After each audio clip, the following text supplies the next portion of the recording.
Millie is desperate. Millie has been living in her car for months, broke with a criminal record, and recently fired from her job. When the rich and glamorous Nina Winchester hires her as a live-in maid, Millie thinks she has won the lottery. Until she sees a room. Millie discovers her attic bedroom locked only from the outside, a cell with a window that doesn't even open. Millie asks Nina for a key. She gets a key and a new phone.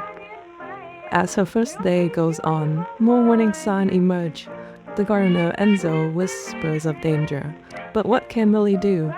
She's broke and homeless with no choice but to ignore the warnings. Days goes by. Nina is a nightmare. One minute she's gifting Millie designer clothes. The next, she's screaming about a misplaced spoon.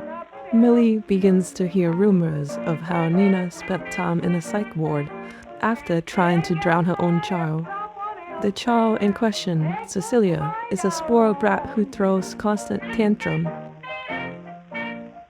The only normal person at the house is Andrew Winchester, the handsome, rich husband of Nina.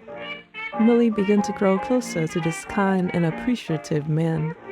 Andrew and Nina separately told Millie they are trying for a baby. They have a meltdown when it was revealed that Nina could no longer get pregnant.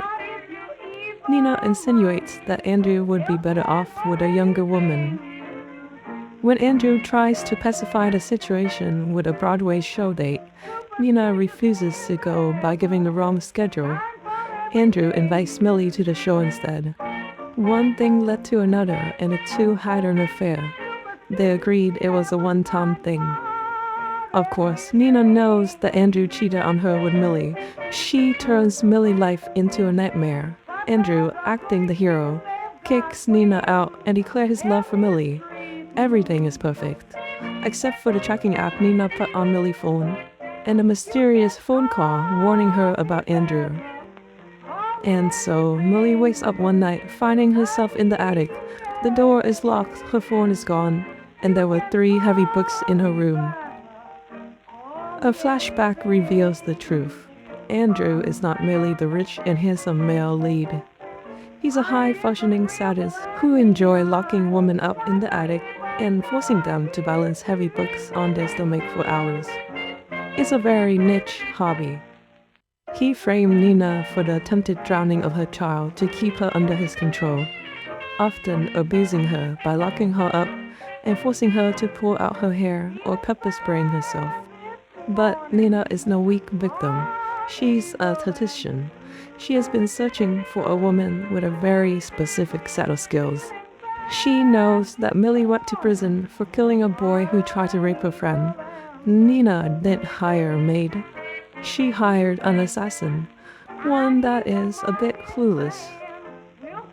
Nina spent months manipulating Millie, pushing her and Andrew together, getting Andrew to change his target to Millie so that when Millie pushes back, Andrew's life would be over.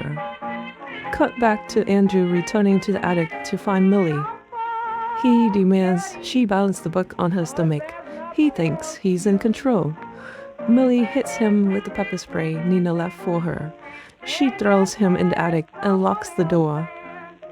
For 6 days, Millie forced Andrew to perform humiliating tortures on himself with the promise of being released, balancing book on his ding-dong and pulling out his own tooth. Nina and Enzo, fearing for Millie's life, return to the house. They find Andrew's dead. Nina decides to cover the whole thing up as an accident to prevent Millie from going to prison. Lucky for them, the detective on the case has a daughter who was Andrew's ex-fiancée, and she's still in therapy. With one look at the situation, he shrugs and closes the case as an accident. At the funeral, Andrew's mother, Evelyn, congratulates Nina. Turns out she used to discipline Andrew the same way he's been torturing women. In the end, Nina and Cecilia move to California. Millie and Enzo form a group dedicated to helping abused women. At the end of the book, Millie walks into a new house. She sees a woman with a bruised eye and a husband with a perfect smile. Millie smiles back. She has some cleaning to do. Key takeaway: bring pepper spray when around rich men.